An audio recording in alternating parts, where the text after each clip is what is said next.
Neste momento nós damos início à liturgia da palavra e eu convido você a me acompanhar em oração. Oremos. Senhor soberano, onipotente e sempre eterno Deus, cuja vontade é restaurar todas as coisas em teu amado Filho, o Rei dos Reis, Senhor dos Senhores, misericordioso, concede que os povos da terra, divididos e escravizados pelo pecado, sejam libertados e reunidos em seu reino de amor, o qual vive e reina contigo e com o Espírito Santo, um só Deus, agora e sempre. Amém. Convido você a abrir a sua Bíblia no livro de Mateus, no capítulo 25, dos versos 31 até o 46, que é o final do capítulo 25. Mateus, capítulo 25, do verso 31 ao 46. Nós temos o privilégio de ter a palavra de Deus escrita no nosso idioma, com a facilidade da internet, nos aplicativos, tablets. Então eu recomendo a você que sempre que puder, o faça. Leia a palavra de Deus e também nos momentos de culto acompanhe a leitura, mesmo que sua versão esteja um pouco diferente da que eu vou ler, nos acompanhe. Diz assim: Quando o Filho do Homem vier em sua glória, acompanhado de todos os anjos, e ele se sentará em seu trono glorioso, todas as nações serão reunidas em sua presença, e ele separará as pessoas como um pastor separa as ovelhas dos bodes. Colocará as ovelhas à direita e os bodes à sua esquerda. Então o rei dirá aos que estiverem à direita: Venham, vocês que são abençoados por meu Pai, recebam como herança o reino que ele lhes preparou desde a criação do mundo. Pois tive fome e vocês me deram de comer. Tive sede e me deram de beber. Era estrangeiro e me convidaram para a sua casa. Estava nu e me vestiram. Estava doente e cuidaram de mim. Estava na prisão e me visitaram. Então os justos responderão: Senhor, quando foi que vimos faminto e lhe demos de comer? Ou sedendo lhe demos de beber? Ou como estrangeiro e o convidamos para a nossa casa? Ou nu e o vestimos? Quando foi que o vimos doente ou na prisão e o visitamos? E o rei dirá: Eu lhes digo a verdade, quando fizeram isso ao menor destes meus irmãos, foi a mim que o fizeram. Em seguida, o rei se voltará para os que estiverem à sua esquerda e dirá: Fora daqui, malditos, para o fogo eterno preparado para o diabo e seus anjos. Pois tive fome, e vocês não me deram de comer. Tive sede, e não me deram de beber. Era estrangeiro e não me convidaram para a sua casa. Estava nu e não me vestiram. Estava doente e na prisão e não me visitaram. Então eles dirão: Senhor, quando o vimos faminto, sedento, como estrangeiro, nu, doente ou na prisão, e o não ajudamos? Ele responderá: Eu lhes digo a verdade. Quando se recusaram a ajudar o menor destes meus irmãos e irmãs, foi a mim que se recusaram a ajudar.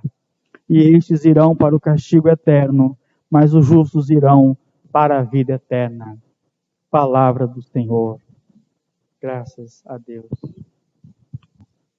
Que as palavras de minha boca e o meditar do meu coração sejam agradáveis a Ti, ó Senhor, rocha minha e redentor meu. Meus amados irmãos e irmãs, hoje chegamos ao final do calendário litúrgico, calendário eclesiástico, que é o último domingo deste ano. O próximo domingo dá início ao novo ciclo, o ciclo do Advento.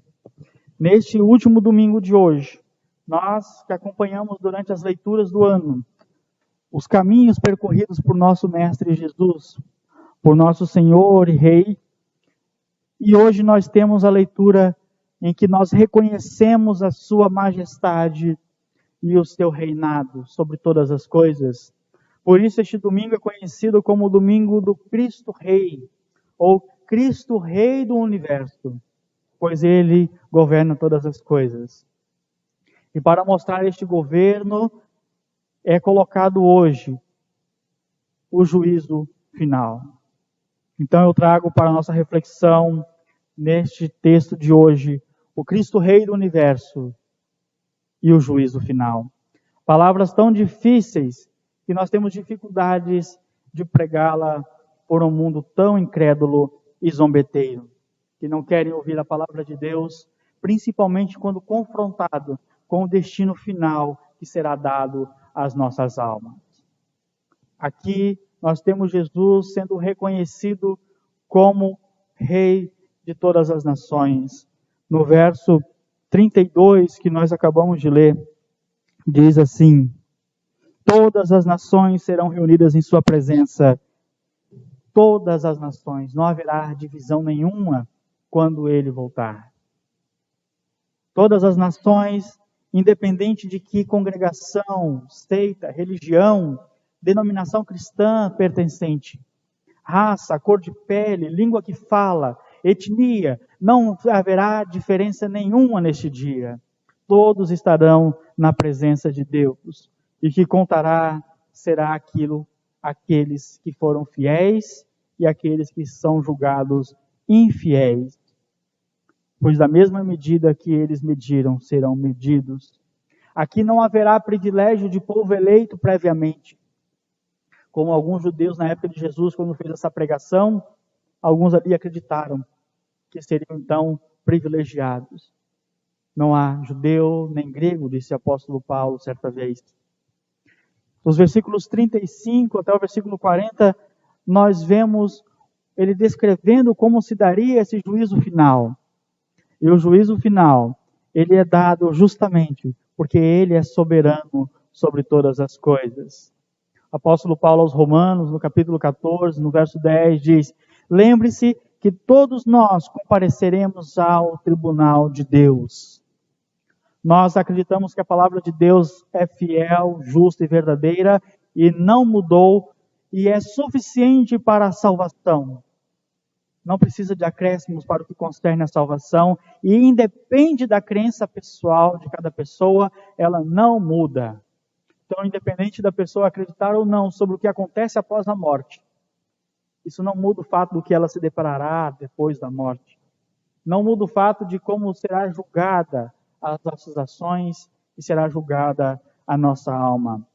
É perante esse nosso Deus, Cristo, Rei do Universo, que é a verdade, que será definitivamente revelado toda a verdade em relação a cada ser humano. Não há pecado oculto na presença de Deus. Não há nada que se possa fazer para tentar livrar do julgamento mais verdadeiro e justo, que é o julgamento do próprio Deus.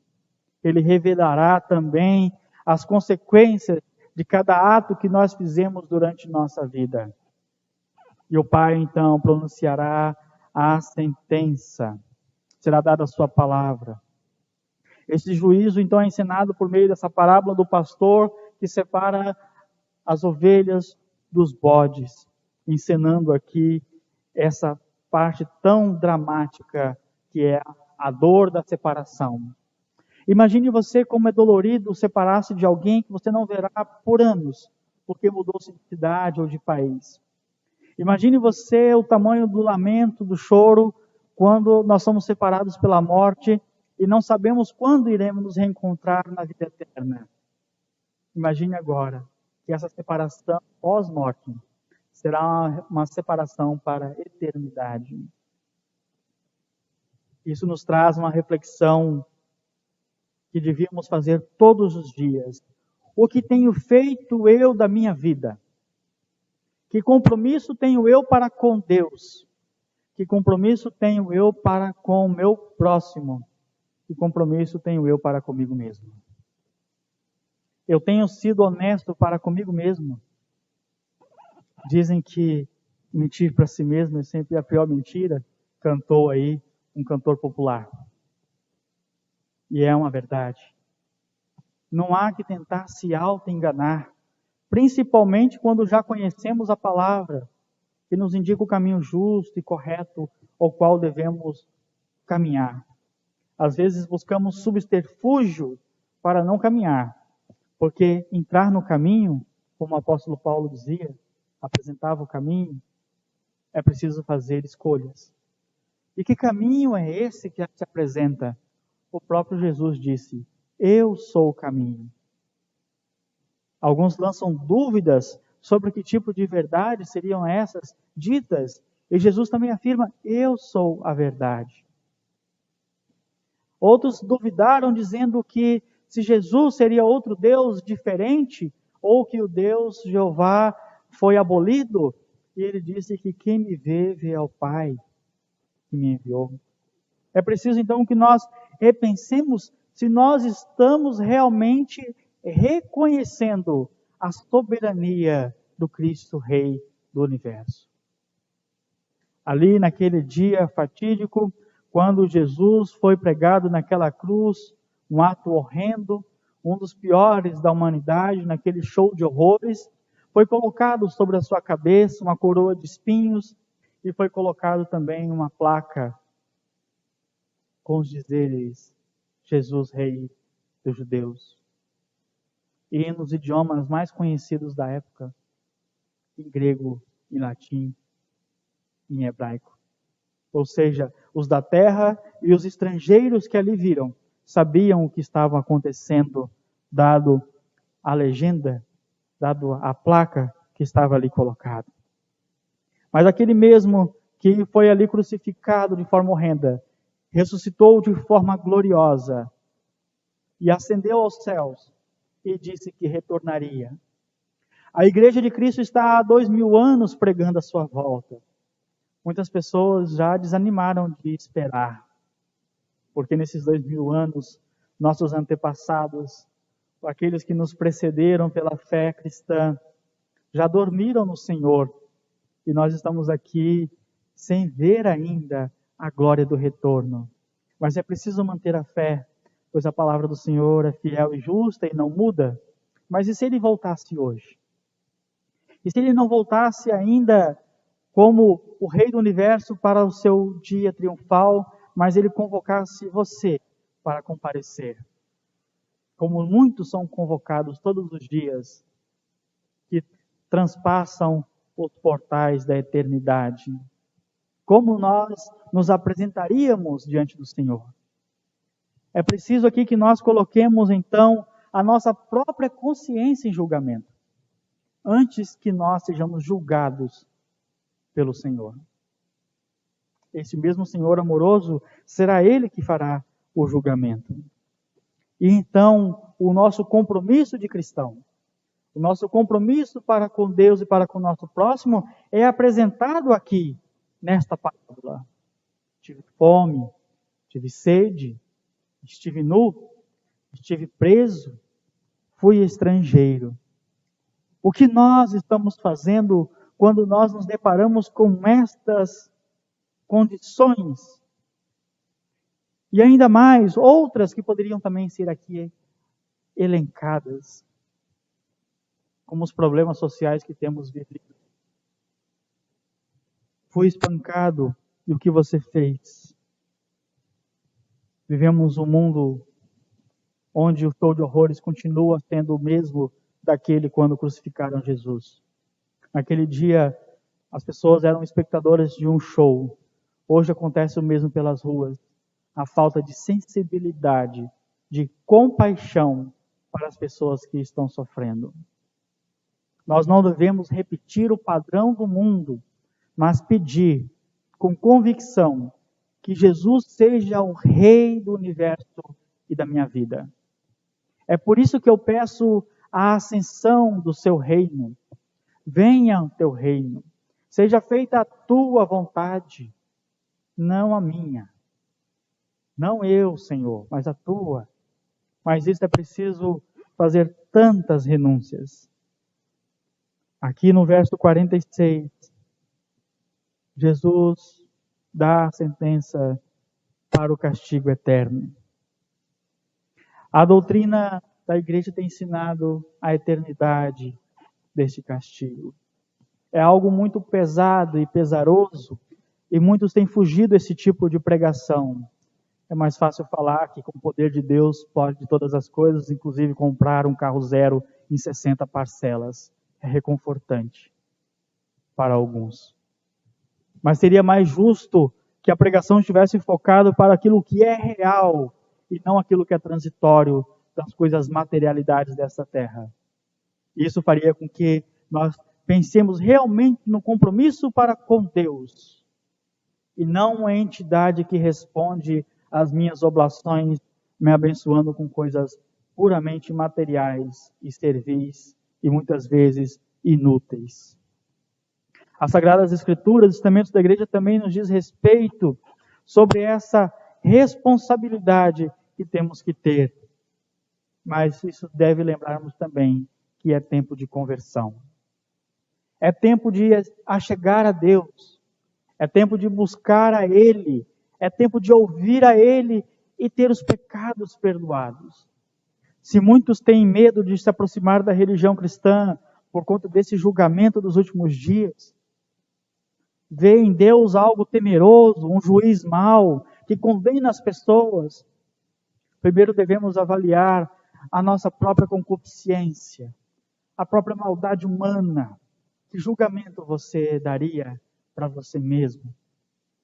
Quão compaixão você teria para com os seus próprios pecados? Certamente, se fizermos um julgamento justo, veríamos que nós não merecemos nada. Mas a verdadeira palavra aqui não é essa condenação que pesa sobre aquele que é insistentemente obstinado a se afastar da palavra de Deus. Mas lembrar o contrário, do como Deus se aproxima de nós para nos dar o perdão, a vida eterna, o gozo eterno, a paz. E Ele nos convida então. É preciso que nós lembremos-nos disso. Deus não predestina ninguém ao inferno. Isso é a doutrina basilar de nossa igreja. Está lá no artigo 17 dos 39 artigos da religião professada por nossa igreja anglicana. Deus não predestina ninguém ao inferno, mas antes criou o ser humano para que ele gozasse todas as benesses do céu, da presença de Deus. Se nós sofremos nessa terra, é fruto do pecado. Se nós caminharmos para as portas do inferno, é culpa de nosso próprio pecado. Não Deus, Ele não tem essa vontade. Na verdade, Ele se entristece quando a pessoa endurece o seu coração para não dar ouvido à palavra dEle. Não dar ouvido àquilo que o Espírito Santo coloca no coração dele. E também se entristece quando nós também nos fechamos a reconhecer a dignidade de nossos irmãos e irmãs que estão sofrendo. Seja qualquer tipo de maldade, qualquer tipo de privação, fome, sede, pobreza, violência, humilhações. Quantos de nós já vimos pessoas passar por tudo isso, ter que aguentar calado para se manter no emprego, para não ter que passar fome, passar por humilhações, abusos e tudo mais. Deus não quer isso para a sua vida. E Deus também não quer que você veja e fique calado sem fazer nada.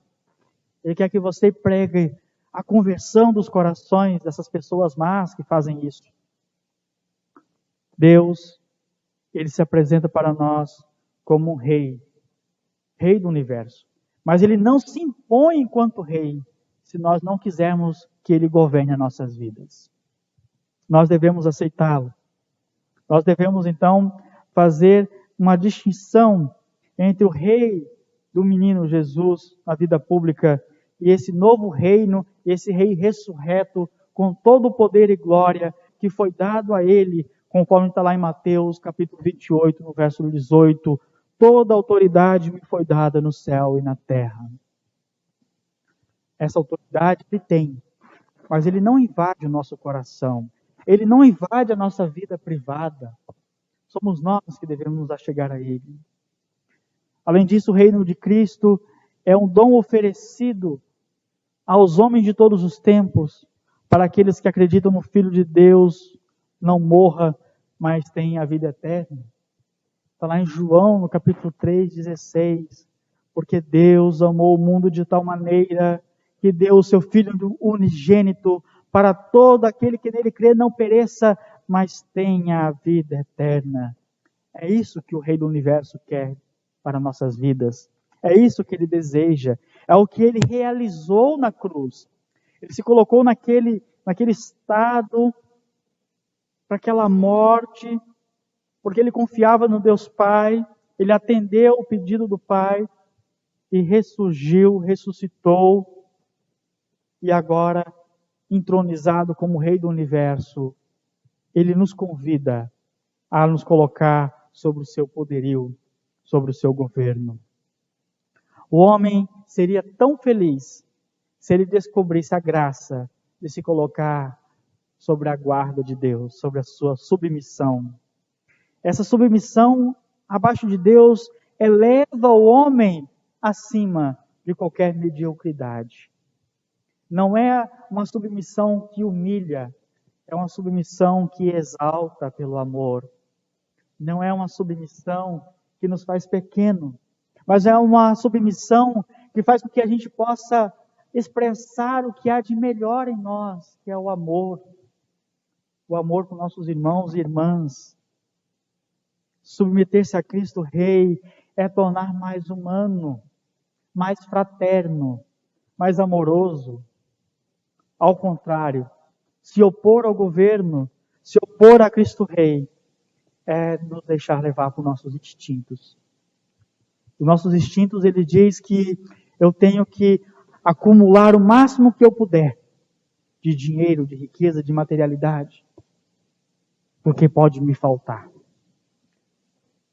Porque, na verdade, isso demonstra que ele não confia que Deus suprirá todas as suas necessidades. Aquele que se opõe a Cristo Rei do Universo não tem coragem de dividir um prato de comida, porque ele acha que vai faltar na casa dele. Ele não consegue ver que Deus proverá para que ele não passe fome. Aquele que se opõe ao Cristo Rei, ele também dá vazão aos seus instintos mais violentos.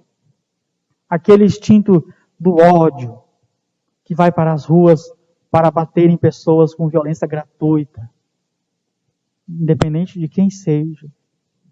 É aquele que, quando vê duas pessoas brigando, começa a filmar como se fosse uma rinha de galos ou uma rinha de cachorros e torce para que alguém saia dali morto ou ferido. Isso aqui é aquele que se opõe ao projeto de Deus, que quer paz, harmonia e concórdia.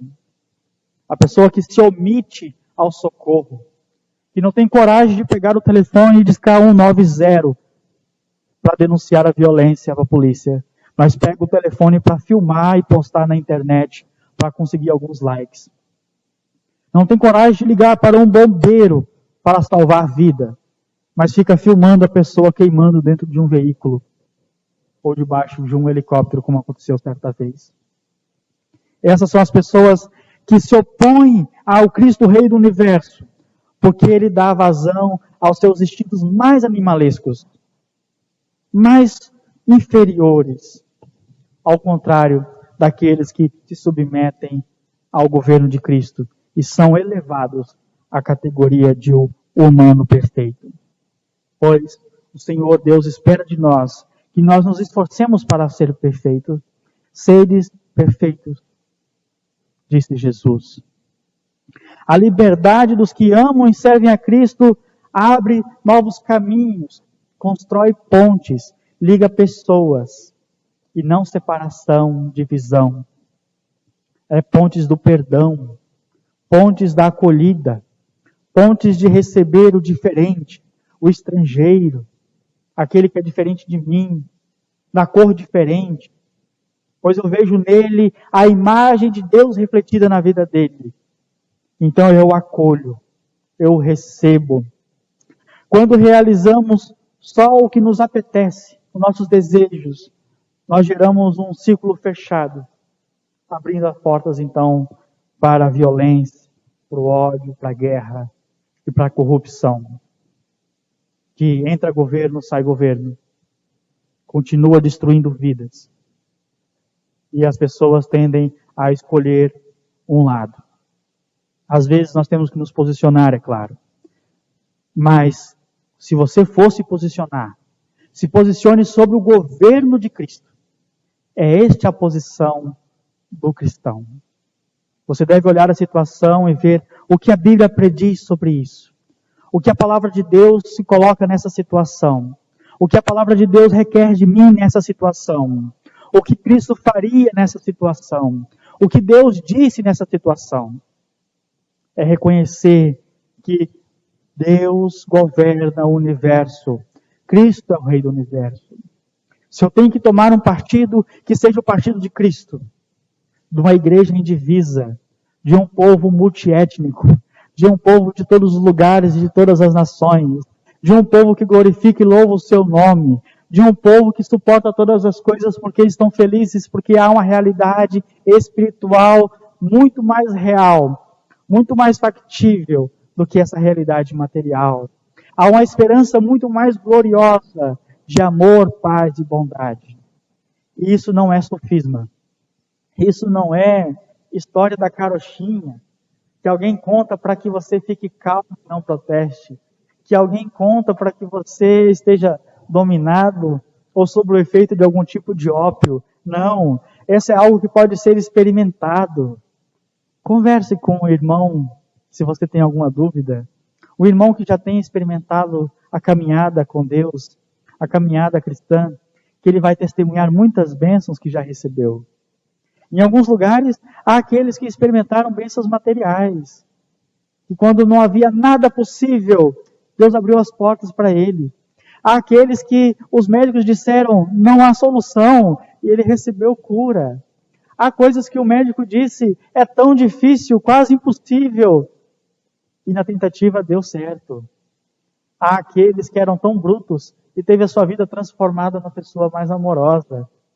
Há aqueles que carregavam um sentimento de culpa tão grande, por coisas até que ele nem tinha culpa, mas essa culpa foi colocada toda nas pés de Cristo e estão felizes hoje, sentindo perdoados, o perdão de seus pecados. Há tantos relatos de vidas transformadas na vida daqueles que se colocaram sobre o governo de Cristo, Rei do Universo. Convido você a renovar a sua fé. Você que já recebeu esta palavra e você que ainda não conheceu essa palavra, experimente estar na presença de Deus. Experimente reconhecer Cristo como o Senhor do universo e Senhor da sua vida. Experimente ter a sua vida transformada pelo poder do Espírito Santo. É essa mensagem que eu tenho para você hoje. Que Deus nos abençoe.